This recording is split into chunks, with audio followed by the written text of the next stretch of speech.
Today I'm going to show you how to replace just the glass on an iPhone 6. If you want to see me take apart the phone, go ahead and click the link in the upper left hand corner. I have already taken off the back metal plate, the home button, the earpiece, and now the little plastic bit for the camera, the rubber piece for the earpiece, and the little plastic square up top. You will be using these on your new glass when you install it. Be super careful with these little ribbon cables here. If you tweak or bend them too much, they will stop working. Grab a heat gun and heat up your screen uniformly across the whole surface so you don't have any hot spots. Between 70 and 95 degrees Celsius is what's worked for me in the past. If you have a little laser temperature sensor, it's really easy to keep the temperature where you need it to be. Now, I tried removing just the frame because with the iPhone 5 and 5C and 5S, that's how you would do a just a glass repair. But on this phone, the frame is very securely glued to the glass and does not come off. Unfortunately, it makes this repair much harder. So I took some of the smaller shards of glass and lifted them out with my razor blade. You can see that I'm sliding the razor blade underneath the glass, not lifting up too high. You don't want to create a teeter-totter effect and put too much pressure on the digitizer underneath. It's literally as fragile as an eggshell.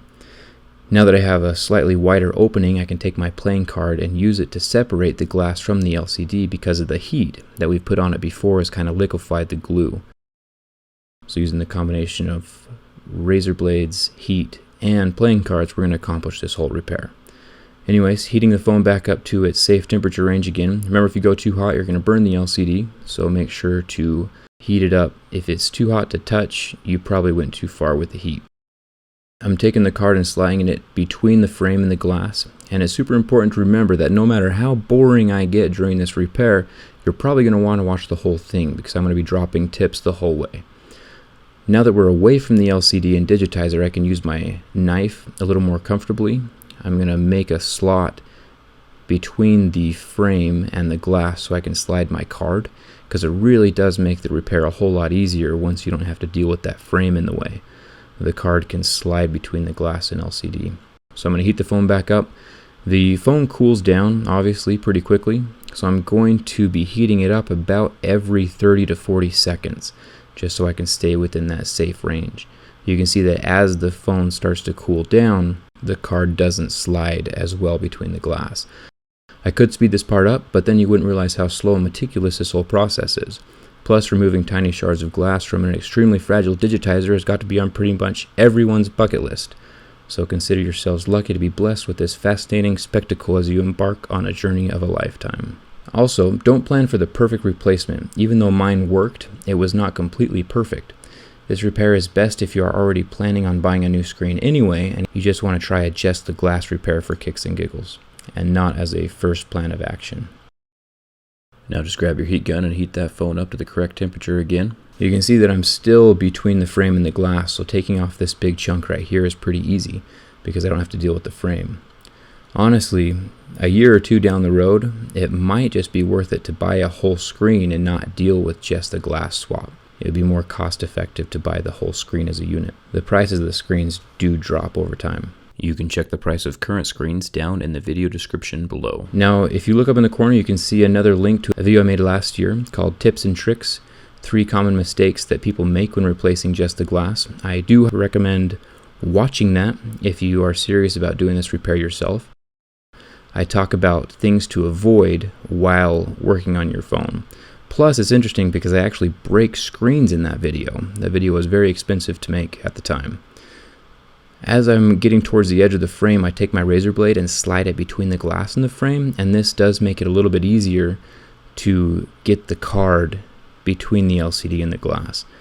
Once again, that frame is really hard to work with.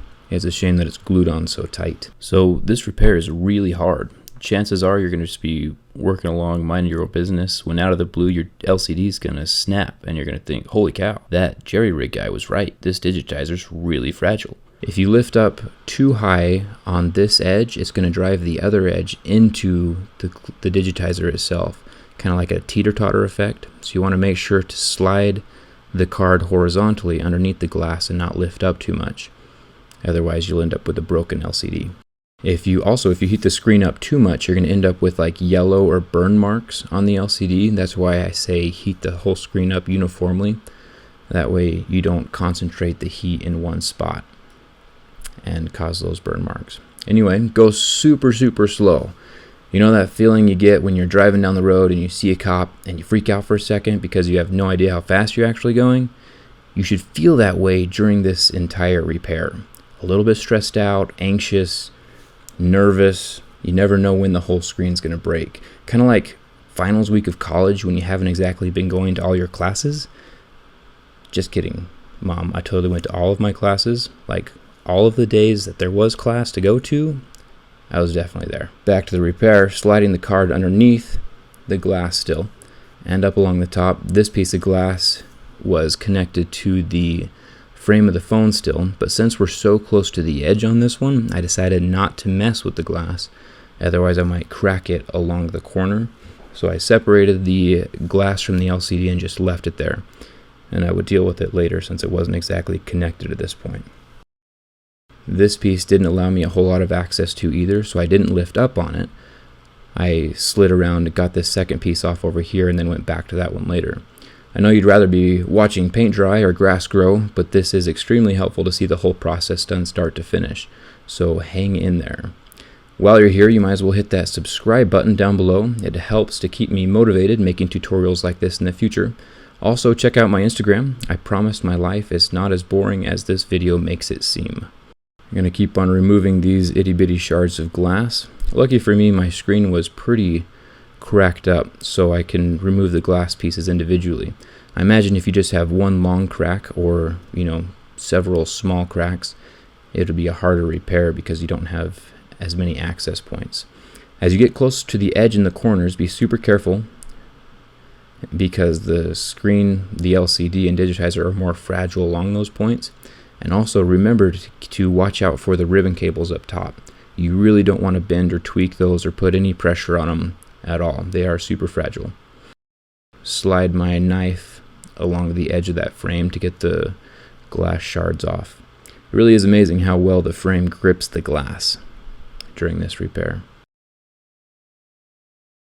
It also is interesting to note that as you get rid of the glass, the phone actually cools down faster.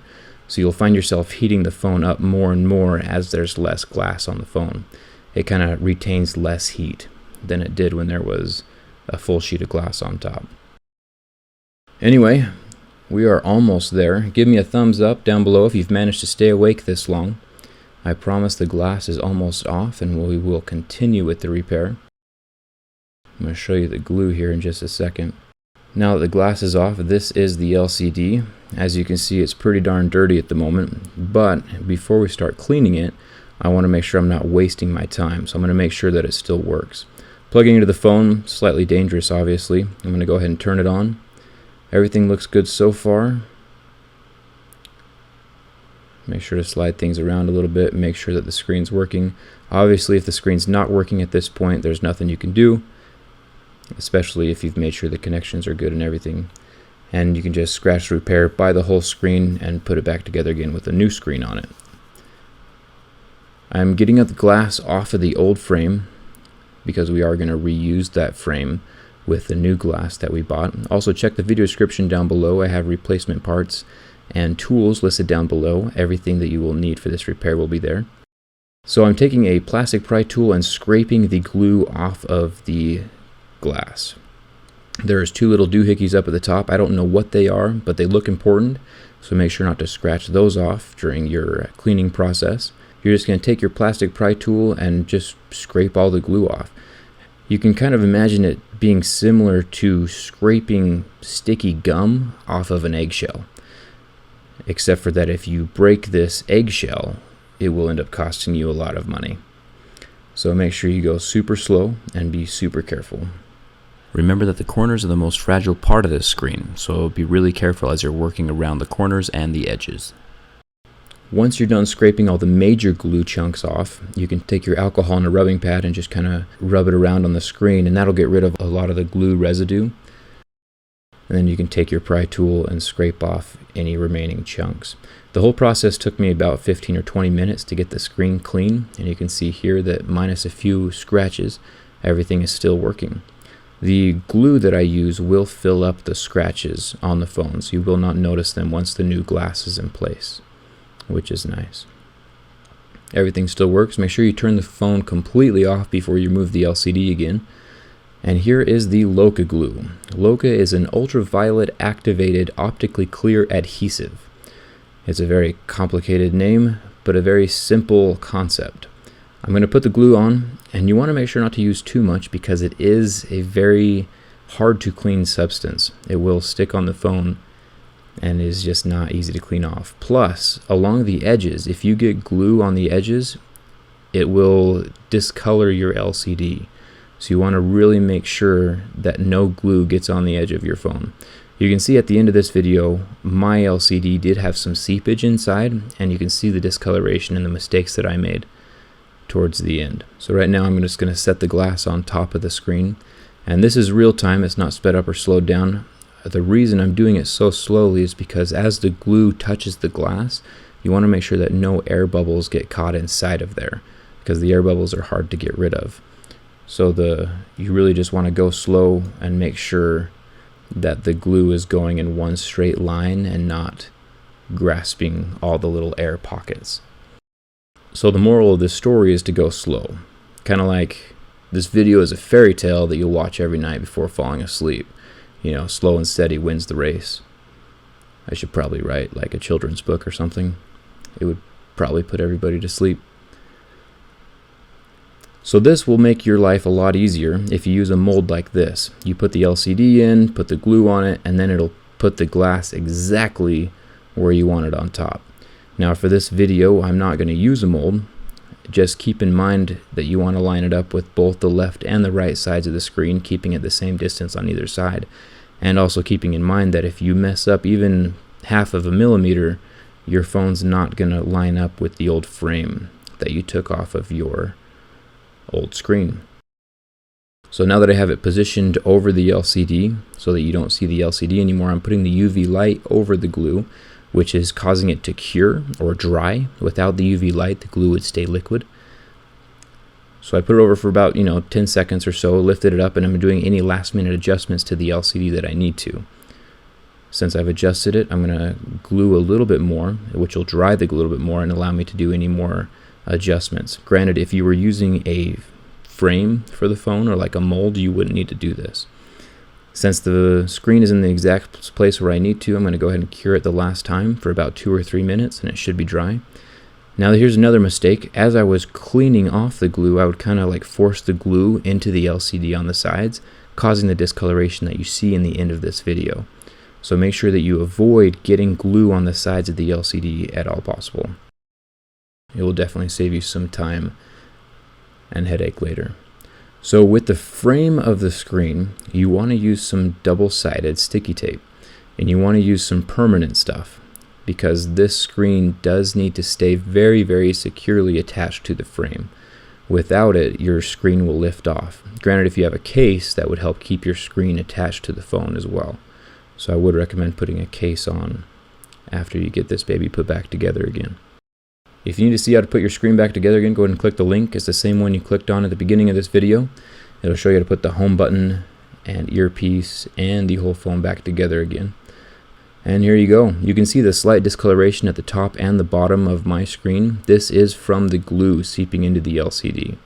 Other than that, the phone worked really, really well. The LCD wasn't lined up perfectly with the frame, but it's usable. So if you were to buy a mold and if you were to keep the glue from entering the LCD, this would have been a perfect repair.